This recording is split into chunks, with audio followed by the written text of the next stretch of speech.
23 cuchilladas. No fue una ejecución apresurada, ni siquiera un simple asesinato. Fue un ritual cuidadosamente orquestado en el corazón de mármol de Roma. En aquel día de los idus de marzo, el Senado se transformó en un altar y Cayo Julio César, el hombre que se proclamaba casi un dios, se convirtió en la víctima sacrificial. La ironía se volvió insoportable cuando su cuerpo, perforado y sangrante, cayó a los pies de la estatua de Pompeyo, el enemigo que había derrotado años atrás. Roma, con su amor por los símbolos, no podía haber elegido un escenario más cruel. Los conspiradores, aquellos hombres que la noche anterior habían compartido pan y vino con César, se levantaron con las dagas todavía calientes en sus manos. No huyeron como asesinos vulgares, al contrario, levantaron las armas manchadas hacia el cielo, proclamándose a sí mismos los liberadores. En su mente, la sangre que aún goteaba de los filos era el precio de la libertad, el acto heroico que salvaría a la República. Ellos creían haber cortado la cabeza de la serpiente de la tiranía. Pero la pregunta que resonaba en los muros del Senado era si realmente habían liberado a Roma o simplemente habían desencadenado un caos irreparable. La multitud en el foro no vitoreó. No hubo aplausos ni flores lanzadas a los pies de los conspiradores. Hubo silencio. Un silencio denso, cargado de temor, más mortal que cualquier grito. Porque el pueblo no temía al tirano muerto, sino a los vivos que habían desenvainado cuchillos contra su líder. La república era para los filósofos y los senadores, pero para el ciudadano común lo que importaba era el pan en la mesa, las victorias militares y la estabilidad que César había ofrecido. Y de pronto, esa estabilidad se había roto. Ese contraste revela una verdad brutal. El pueblo de Roma no vivía en las lujosas villas del Palatino, sino en la crudeza de la plebe, en las calles llenas de polvo, hambre y superstición. Mientras los conspiradores hablaban de libertad, lo único que ofrecían era sangre y un futuro incierto. Para el romano de a pie, la abstracción de la res pública valía poco frente a la seguridad que un solo hombre fuerte podía garantizar. El sacrificio de César, lejos de verse como un acto de salvación, fue sentido como una traición al orden. El cerebro de aquel complot era Cayo Casio Longino, consumido por un rencor que tenía más de personal que de político. Pero el rostro visible, el símbolo más desgarrador, fue Marco Junio Bruto. Hijo adoptivo de César, protegido y alumno suyo, la daga que le atravesó el cuerpo fue más punzante por la traición que por el acero. La tradición cuenta que las últimas palabras de César no fueron de odio, sino de dolor. «Tú también, hijo mío». En esa frase, que aún resuena como un eco fantasmagórico en la historia, se condensa toda la tragedia de Roma. El asesinato no de un tirano, sino de un padre por su hijo espiritual. Los conjurados, enceguecidos por la arrogancia, marcharon al Capitolio creyendo que serían aclamados como héroes, como los nuevos fundadores de la República. Allí se atrincheraron, convencidos de que la ciudad entera se inclinaría ante ellos. Pero habían subestimado algo que los estoicos de su tiempo entendían bien. Los hombres pueden soportar cadenas si esas cadenas traen pan y orden. La libertad abstracta jamás compite con la seguridad concreta. Más aún, los conspiradores habían olvidado la dimensión sagrada del poder. En Roma, el cargo de César no era solo político, era casi religioso. Él representaba a la fortuna, al destino mismo. Al apuñalarlo en el Senado, no solo cometieron un asesinato, ejecutaron lo que muchos vieron como un sacrilegio. El mármol del lugar sagrado quedó manchado de sangre, como si los dioses hubieran sido testigos de una profanación. Y cuando un pueblo cree que sus dioses han sido ofendidos, no hay discurso que pueda calmar la tormenta. Si miramos con ojos modernos, el acto de los conjurados recuerda a tantos intentos de derrocar tiranías a lo largo de la historia. Los revolucionarios siempre creen que el pueblo se levantará para vitorearlos, pero olvidan que la gente no sueña con ideales abstractos, sino con pan, trabajo y paz. En ese error se esconde la ironía eterna de la política. Se mata al monstruo de la tiranía para dar nacimiento a un monstruo aún más grande. En aquel instante, bajo las columnas del Senado, lo que nació no fue la libertad, sino un vacío de poder. Y los vacíos no duran mucho. Pronto serían llenados por hombres más astutos, más despiadados, capaces de usar la memoria de César como arma. Los conjurados habían pensado que el acto de apuñalar al dictador era el final de una era. Sin saberlo, acababan de abrir la puerta a una era aún más oscura, donde el poder ya no sería compartido, sino concentrado en una sola mano. Ellos no lo sabían, pero lo que habían liberado no era la República, sino a los fantasmas que la destruirían. La daga que atravesó el cuerpo de César atravesó también el corazón de Roma, y mientras el mármol absorbía su sangre, la ciudad entera quedó marcada por un juramento silencioso. La venganza no tardaría en llegar. El Senado intentó sofocar la tormenta con una decisión desesperada: conceder amnistía a los asesinos. Fue un perdón frágil, apenas un velo sobre una herida abierta que aún sangraba. Bruto y Casio descendieron del Capitolio como si nada hubiera pasado, creyendo que la tregua era suficiente para pacificar a Roma. Incluso se sentaron a la mesa con Marco Antonio, compartiendo pan en una cena donde cada sonrisa era tan falsa como un cuchillo oculto bajo la toga. Se engañaban a sí mismos, pensaban que controlaban al Senado, que las dagas les daban poder. Pero cometieron un error fatal. Autorizaron que César recibiera un funeral de Estado, y con ello entregaron la ciudad a la retórica, a la manipulación de las emociones, al teatro del dolor. Bruto habló primero en el foro. Su discurso fue la obra maestra de un filósofo estoico que intentaba justificar un crimen con lógica. Explicó que no había matado a César por odio, sino por amor a Roma. No es que amara a César menos, sino que amaba a Roma más, declaró con voz firme, casi serena. Para muchos en la multitud, esas palabras resonaron como la fría verdad de un cirujano que corta carne para salvar al paciente. Por un instante, el pueblo pareció aceptar la necesidad del sacrificio. El silencio del foro se quebró en murmullos de aprobación. Los conspiradores respiraron aliviados, convencidos de que habían logrado convencer al corazón de la plebe con los argumentos de la razón. Pero entonces subió Marco Antonio. No era un filósofo, era un soldado, un cónsul y, sobre todo, un maestro de la manipulación emocional. Su voz no comenzó con gritos, sino con un susurro cargado de dolor. Amigos, romanos, compatriotas, prestadme atención. Vengo a enterrar a César, no a alabarlo. Las palabras se deslizaron como veneno dulce en los oídos de la multitud. Dijo que Bruto era honorable, que todos los conjurados lo eran. Repitió esa frase una y otra vez. Hombres honorables. Cada repetición era un golpe de hierro envuelto en terciopelo, erosionando poco a poco la credibilidad de los asesinos.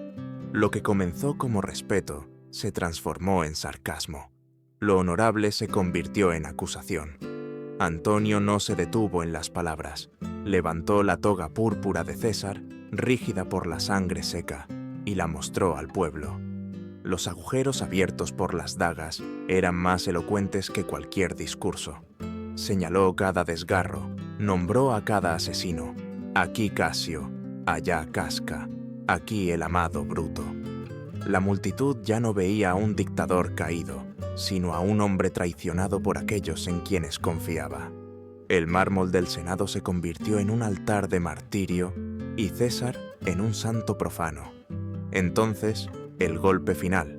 Antonio desenrolló un papiro, el testamento de César. Ante la multitud expectante, leyó que César había legado sus jardines privados al pueblo para convertirlos en parques públicos y, aún más poderoso, había dejado a cada ciudadano romano 75 dracmas. La multitud enmudeció un instante, incrédula. Luego el silencio se quebró en rugidos de furia y dolor. El pueblo que momentos antes había escuchado a Bruto con calma, ahora ardía en cólera. Las bancas y mesas del foro fueron arrancadas, apiladas y encendidas en una pira funeraria improvisada. Allí, en medio de las llamas, el cuerpo de César fue elevado a la categoría de héroe divino. Y con las antorchas encendidas de ese fuego sagrado, la multitud se transformó en jauría. El pueblo ya no buscaba liberadores, buscaba asesinos. El primero en caer fue un poeta, Cayo Elbio Cinna, confundido con un conspirador. Sus gritos de inocencia no sirvieron de nada. Fue despedazado en plena calle, víctima de la furia ciega del pueblo. La ciudad había cambiado de dueño.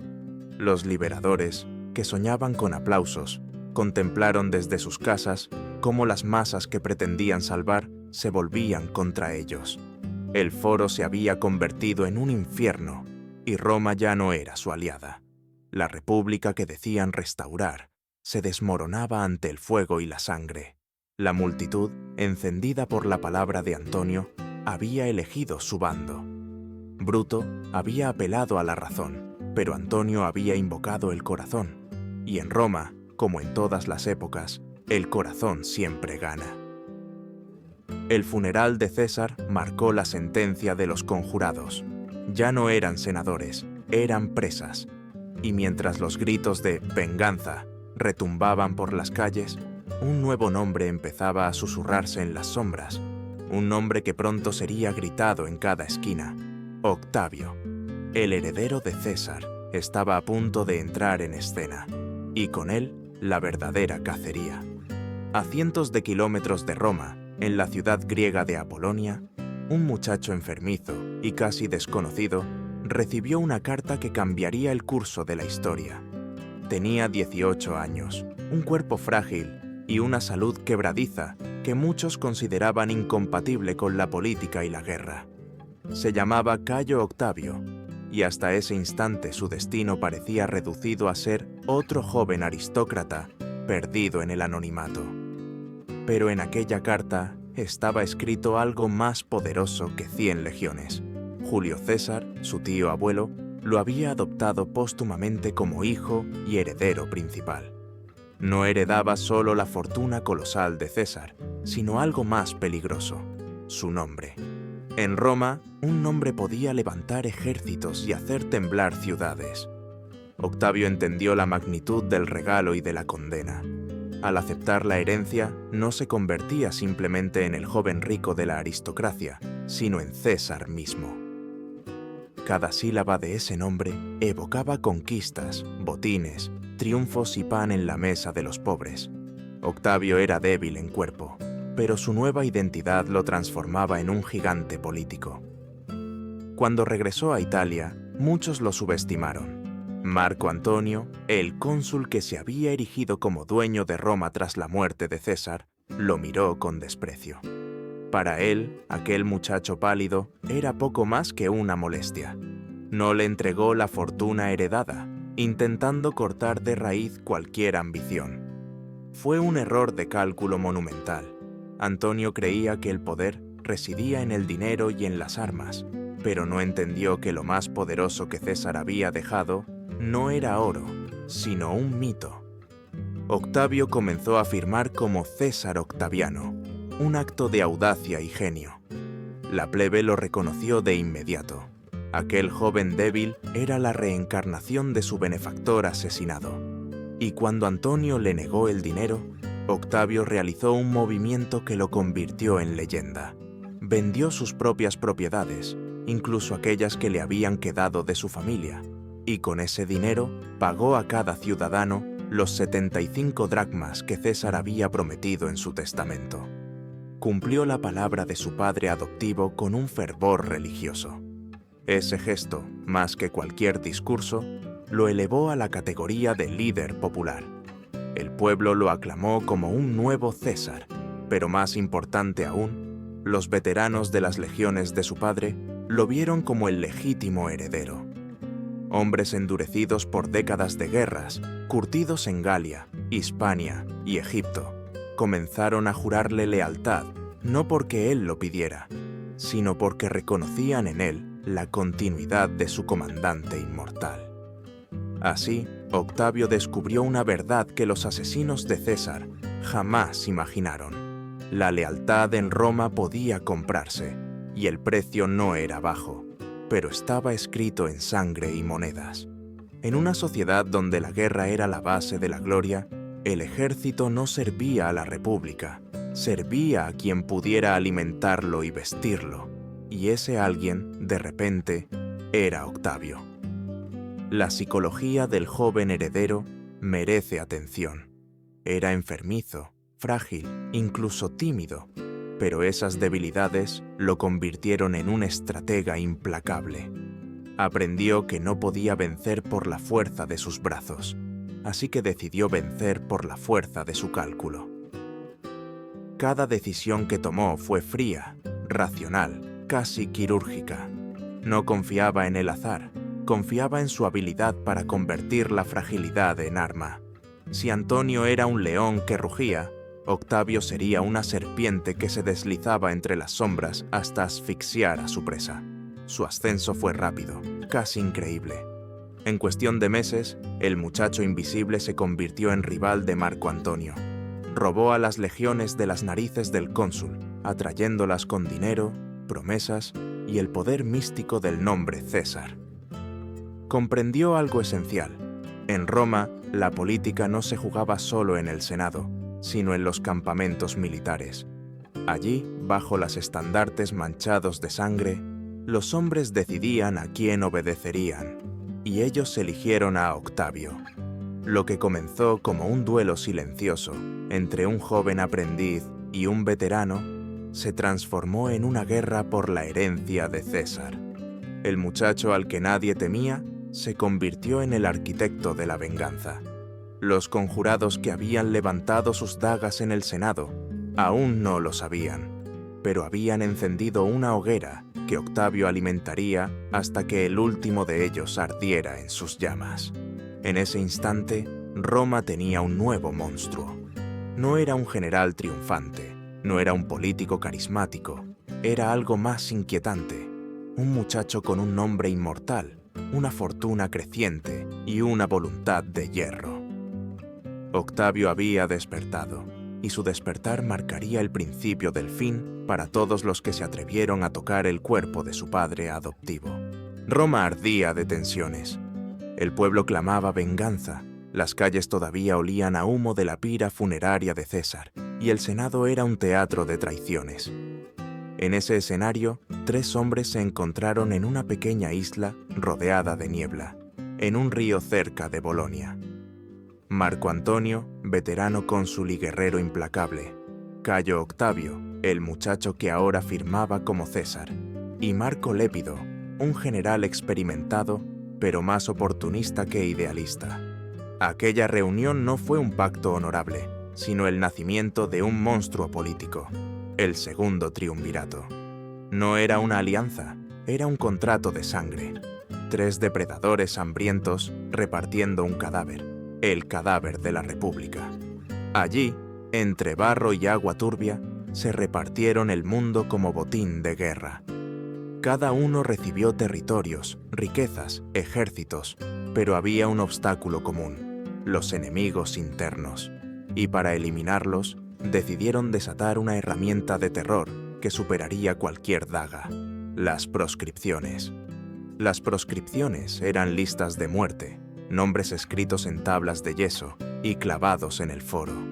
No eran juicios, no eran acusaciones, eran sentencias públicas. Cualquiera podía matar a las personas señaladas y reclamar parte de sus bienes como recompensa. El resto se destinaba al triunvirato. Roma se sumergió en una paranoia absoluta. De un día para otro, la vida de un senador, de un comerciante rico o de un general podía ser extinguida con una firma y su fortuna confiscada. La ciudad se convirtió en un mercado de cabezas. La moralidad se quebró. Esclavos asesinaron a sus amos para ganar libertad. Hijos denunciaron a padres para heredar sus tierras. Amigos de toda la vida se convirtieron en verdugos con la esperanza de obtener beneficios. El veneno de la traición penetró en cada casa. Ya no existía la confianza, solo el miedo. Roma, la cuna de la ley y de la virtud republicana, se había transformado en un matadero legalizado. En esa carnicería, Marco Antonio exigió un nombre con particular saña: Marco Tulio Cicerón. No había participado en el asesinato de César, pero sus discursos contra Antonio habían sido dagas verbales que lo desgarraban en público. Para Antonio, Cicerón debía morir, y no solo morir, debía ser humillado. Octavio, a quien Cicerón había ayudado a escalar en la política, tenía la posibilidad de protegerlo, pero eligió lo contrario. Lo sacrificó sin pestañear, demostrando que para él la gratitud valía menos que la conveniencia. Los sicarios de Antonio lo alcanzaron cerca de su villa. Cicerón, resignado, ordenó a sus sirvientes no resistir. Ofreció el cuello con dignidad estoica. La espada cayó, su cabeza y sus manos fueron cortadas. Esas mismas manos que habían escrito discursos, que inspiraron a generaciones, fueron exhibidas en la tribuna del foro, clavadas en la rostra.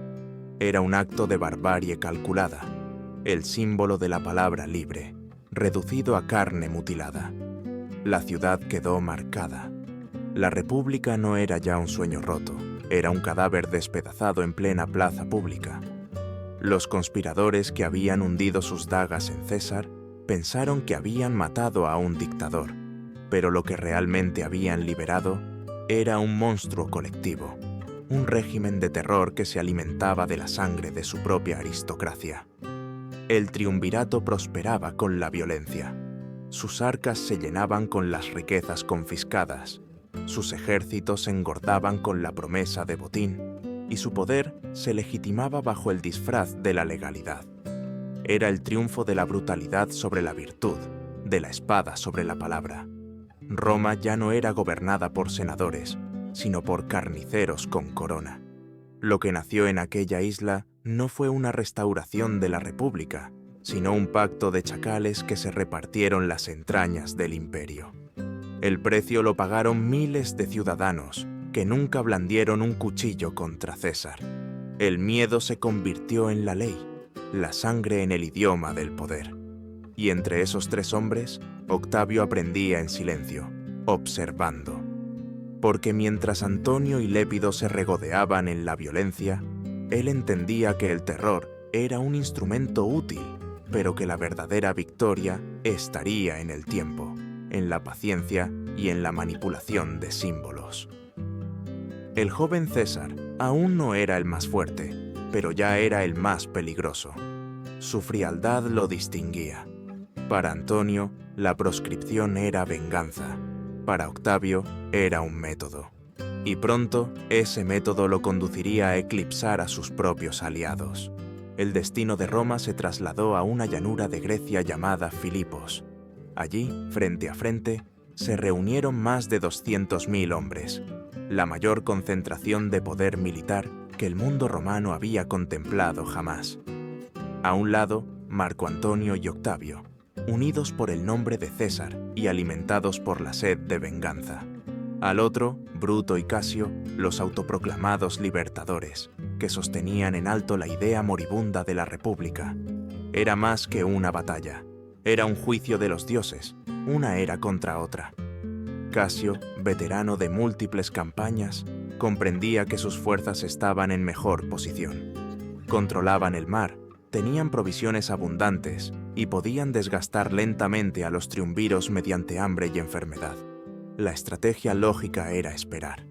Pero Bruto, filósofo convertido en general, era incapaz de resistir la presión. Los presagios lo atormentaban. Las águilas que antes acompañaban a sus legiones habían sido reemplazadas por cuervos y buitres, y una noche, en su tienda, se le apareció una sombra espantosa. «¿Quién eres?», preguntó. «Soy tu mal espíritu, Bruto. Nos veremos en Filipos», respondió la figura. Algunos dirán que fue el fantasma de César, otros la manifestación de su propia culpa. La primera batalla estalló en un torbellino de polvo y sangre. En el flanco derecho, las tropas de Bruto, impulsadas por un fervor casi suicida, arrasaron con las líneas de Octavio.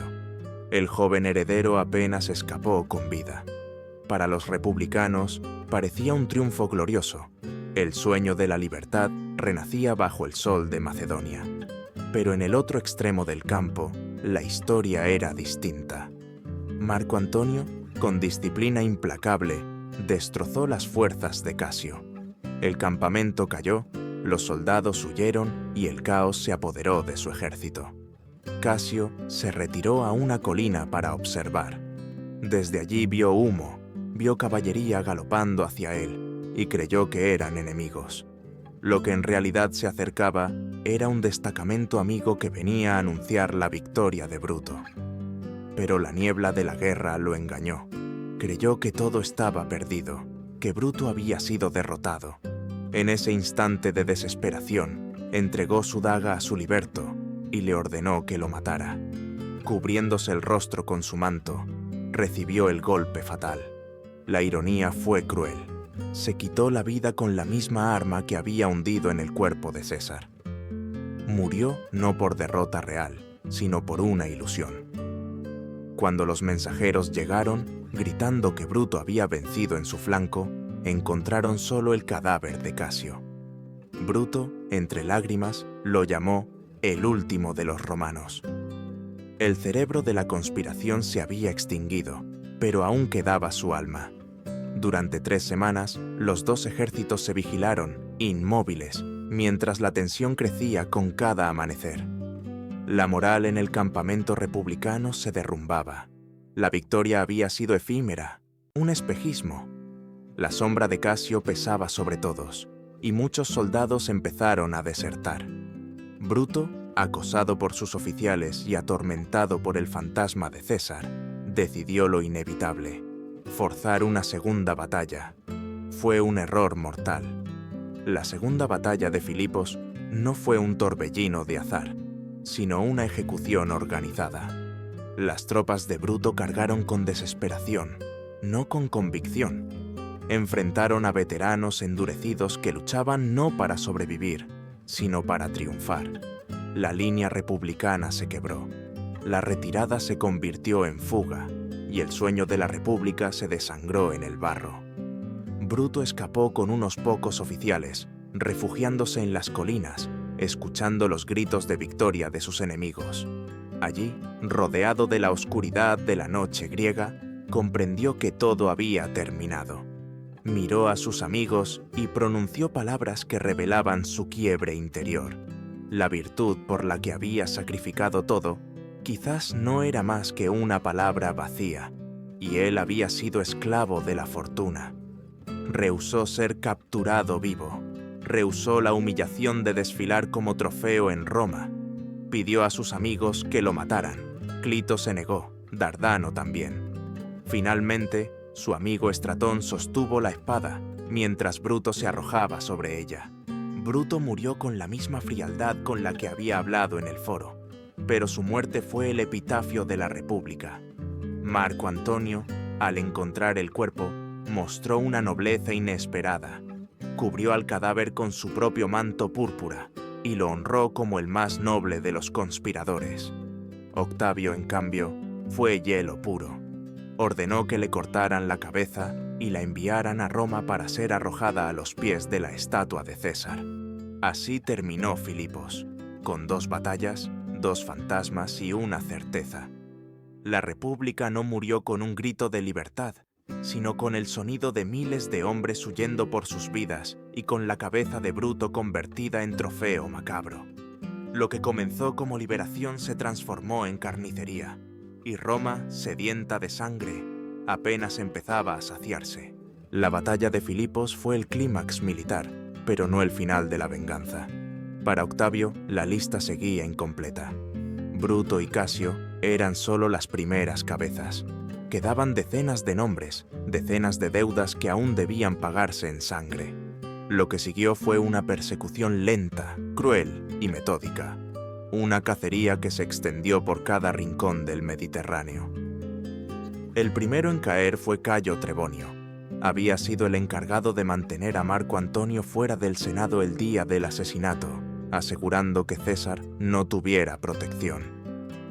Creyó que su puesto como gobernador de Asia lo mantendría seguro.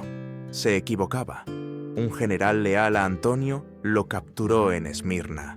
Durante días fue torturado, arrancándole pedazo a pedazo cualquier secreto, hasta que finalmente fue decapitado. Su cabeza, en un espectáculo macabro, fue usada como pelota por los soldados en las calles. Fue un mensaje claro. No había clemencia, ni siquiera para los cómplices menores. Después cayó Décimo Junio Bruto Albino, uno de los amigos más íntimos de César y, quizás, el más traidor de todos. César lo había incluido en su testamento como heredero alternativo, en caso de que Octavio rechazara la sucesión. Fue él quien en la mañana fatídica de los idus convenció a un César dubitativo de asistir al Senado. Su traición había sido personal, íntima, devastadora. Tras Filipos, sus legiones en la Galia lo abandonaron. Intentó escapar disfrazado de jefe galo, buscando refugio con un cacique que alguna vez llamó amigo. Pero en tiempos de venganza, la lealtad tenía precio. El cacique lo asesinó en su propia casa y envió la cabeza a Marco Antonio como regalo. El amigo que llevó a César a la muerte fue vendido por otro amigo, traicionado por oro. Publio Casca, el primer hombre en hundir su daga en César, huyó como una sombra. La leyenda dice que vagó atormentado, consumido por la culpa, hasta que se suicidó en un lugar desconocido. Otros cuentan que el mar lo engulló en una tormenta, que su cuerpo jamás fue hallado porque la tierra misma lo rechazó. Su desaparición quedó envuelta en misterio, como si los dioses hubieran decidido borrar su rastro para siempre. Los demás no tuvieron mejor suerte. Lucio Casio, hermano del conspirador principal, fue asesinado por orden de Octavio. Otros senadores cayeron en callejones oscuros, en emboscadas nocturnas o incluso a manos de sus propios esclavos, que los entregaban para reclamar recompensas. El Mediterráneo entero se convirtió en un tablero de caza, y los asesinos de César eran las presas. La psicología de esta persecución revela algo inquietante. No era solo una cuestión de justicia o de política, era casi religiosa. Octavio se veía a sí mismo como instrumento de la venganza de los dioses. Cada muerte era un sacrificio, cada cabeza cortada una ofrenda en el altar de César. Roma vivía bajo la lógica de la proscripción. Cualquiera podía ser marcado como enemigo del Estado, y una vez en la lista, no había escapatoria. La traición se convirtió en moneda corriente. La fides, ese principio romano de honor y lealtad, se desmoronó. Ya nadie confiaba en nadie. La amistad se medía en oro, la lealtad en monedas de sangre. El ideal republicano había muerto no solo en Filipos, sino en cada transacción vil, en cada traición comprada. El último de los grandes conspiradores en morir fue Casio de Parma, poeta y escritor. Había puesto su pluma al servicio de la República, pero el destino lo condenó a errar de un refugio a otro. Primero se unió al pirata Sexto Pompeyo en Sicilia.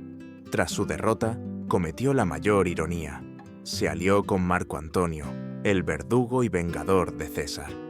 Terminó en el bando equivocado por última vez. Después de la caída de Antonio en Accio, los hombres de Octavio lo encontraron en Atenas. Fue arrastrado y ejecutado sin ceremonia, 14 años después del asesinato en el Senado. La venganza de Octavio había demostrado ser implacable. Ninguno de los asesinos murió de viejo. Todos cayeron violentamente, muchos atravesados por la misma clase de dagas que habían usado contra César. Era una justicia poética, cruel, casi ritual. Roma exigía sangre por sangre, y Octavio se aseguró de que ni un solo nombre escapara. Pero lo más terrible no fue la muerte de los conjurados, sino lo que su eliminación significaba. Cada vez que un republicano caía, cada vez que un opositor desaparecía, El poder de Octavio se volvía más absoluto. La República ya no era un sistema, era un recuerdo, y ese recuerdo estaba siendo borrado con cada ejecución. La cacería había terminado con cuerpos desmembrados, cabezas expuestas y familias arruinadas.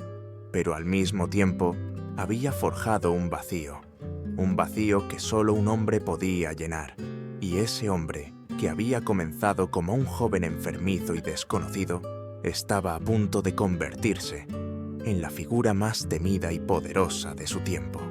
Con la lista de conspiradores casi liquidada, la atención de Roma se centró en un nuevo duelo. Los 3 depredadores del triunvirato ya no eran iguales. Lépido había quedado relegado a la irrelevancia, reducido a una sombra política. Los verdaderos titanes eran Marco Antonio y Octavio, y entre ellos no había lugar para la coexistencia. La rivalidad no comenzó con espadas, sino con propaganda.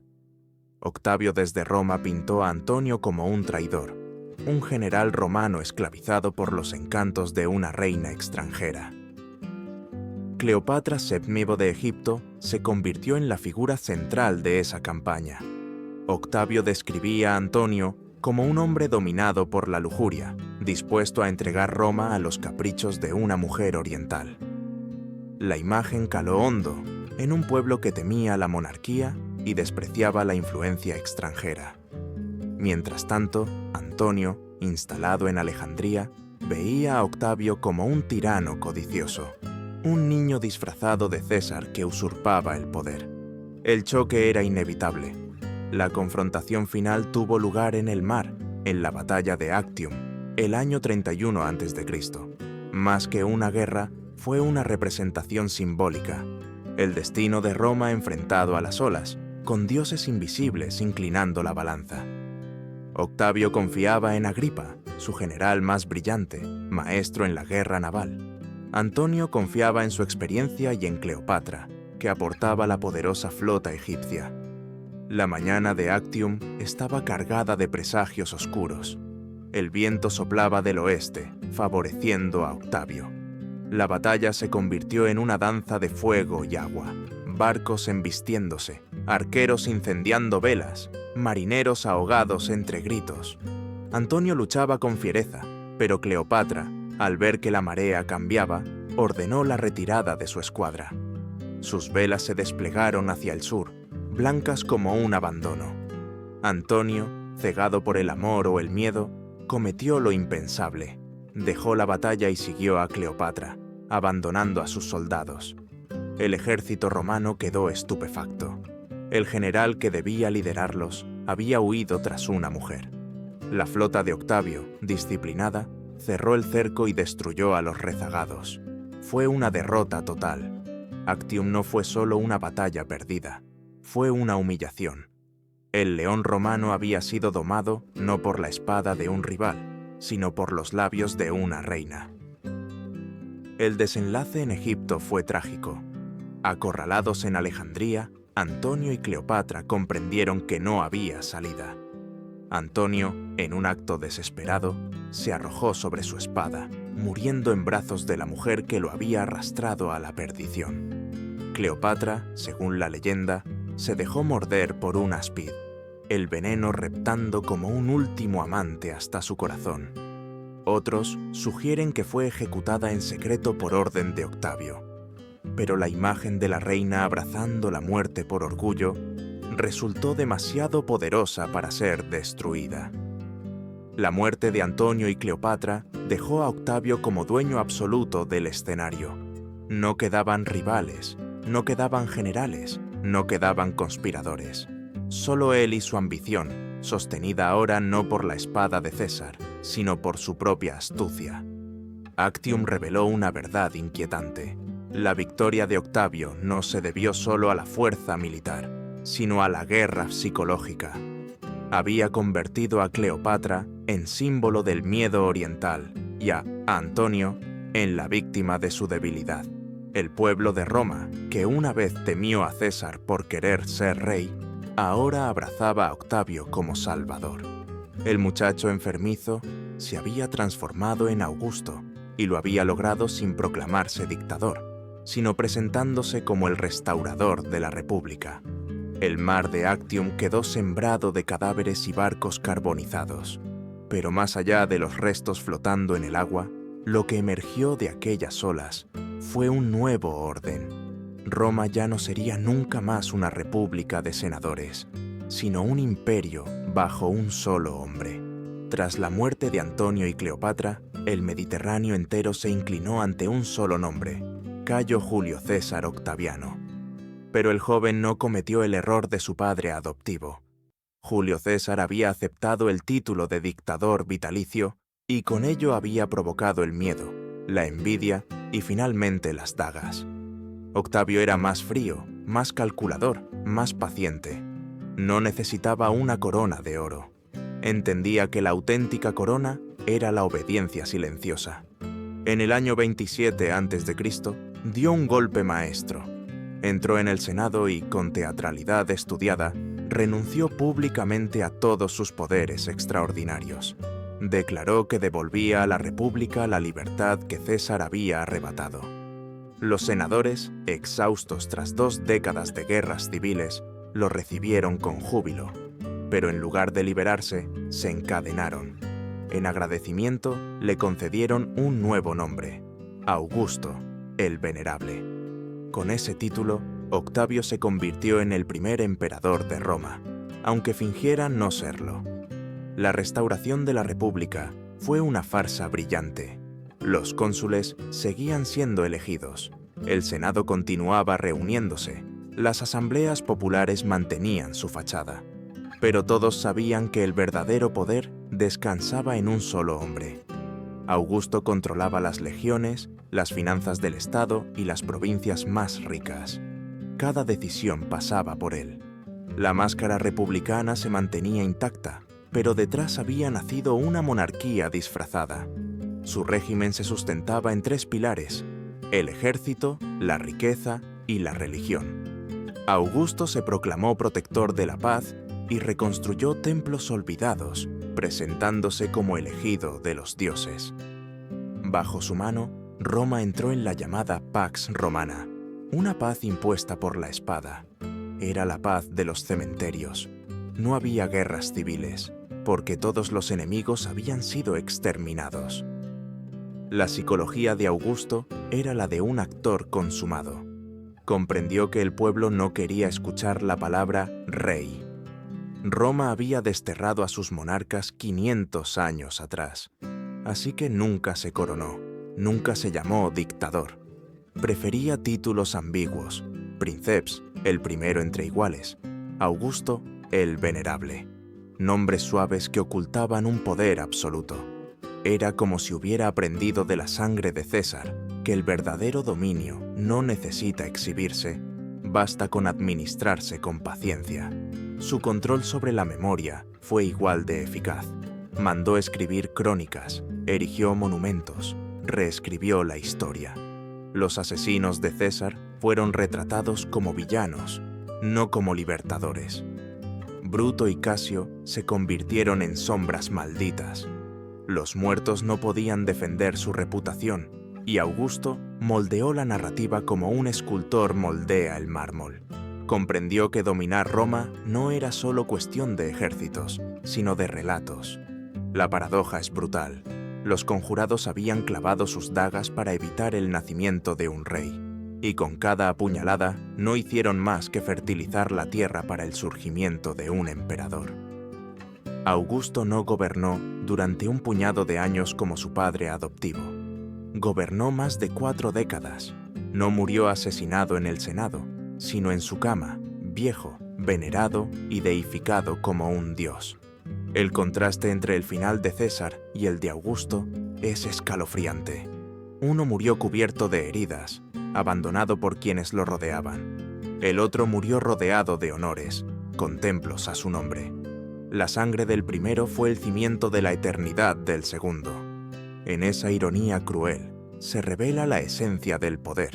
Los ideales mueren, pero las estructuras sobreviven. La República fue destruida no tanto por las ambiciones de César, sino por la torpeza de quienes intentaron salvarla. Y sobre sus cadáveres Augusto construyó un régimen más duradero que cualquier libertad. La corona de Augusto nunca fue visible, pero pesaba más que cualquier metal. Era la obediencia de un imperio entero, un silencio que se prolongó por siglos. Roma ya no pertenecía a los senadores ni al pueblo, pertenecía a una dinastía. Y todo comenzó con 23 puñaladas en un mármol frío. Cuando el polvo de 2 décadas de guerra se asentó, Roma despertó transformada. El Senado seguía existiendo, las elecciones se celebraban, pero todo era un teatro vacío. El verdadero dueño de la ciudad era un solo hombre, Augusto, y la ironía final brillaba como un cuchillo manchado de sangre. Los libertadores habían hundido sus dagas en Julio César para impedir la tiranía, pero su sacrificio no engendró libertad, engendró un imperio. Bruto, Casio y los demás murieron convencidos de luchar por una idea. La República, esa abstracción que para ellos era más sagrada que la vida, se convirtió en una tumba compartida. Murieron con discursos en los labios, con la esperanza de que la historia los recordara como héroes. Pero la historia fue escrita por los vencedores. Augusto se encargó de que fueran recordados como traidores, asesinos, sombras que deshonraron a Roma. En los foros y en los templos no quedaron estatuas para ellos, solo silencio. Augusto, en cambio, construyó un relato inmortal. Hizo de César un dios y de sí mismo su hijo divino.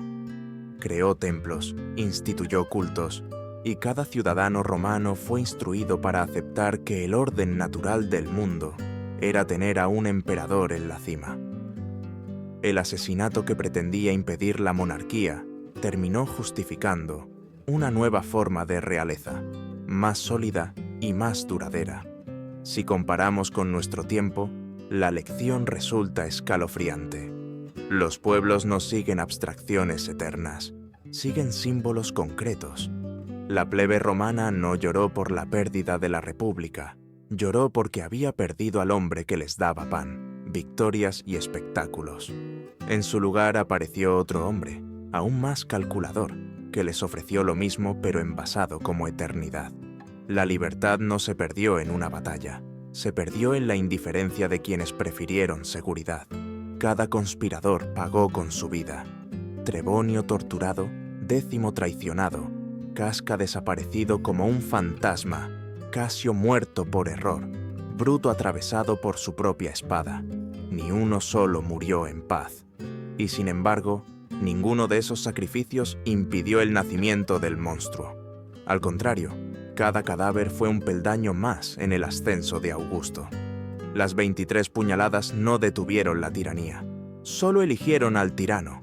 No coronaron a un rey con laureles, sino a un emperador con silencio. Y ese silencio fue más fuerte que cualquier grito de libertad. Durante más de 4 siglos, el Imperio Romano dominaría el Mediterráneo, nacido no de un sueño de grandeza, sino de un baño de sangre en el mármol del Senado. Ese es el verdadero testamento de los idus de marzo, no un documento escrito, sino una maldición que atravesó generaciones. Cada golpe de daga fue también un golpe contra la idea misma de república. Los conspiradores pensaron que mataban a un hombre, pero en realidad asesinaron a su propio mundo. Y el eco de ese acto aún resuena, porque cada vez que un pueblo sacrifica la libertad por seguridad, vuelve a repetirse la misma historia. El mármol del Senado sigue siendo testigo mudo. Allí cayó César, y con él la vieja Roma. Allí nació Augusto, y con él un nuevo orden. Las 23 puñaladas no fueron el final, fueron el comienzo de una era donde la sangre se convirtió en cimiento.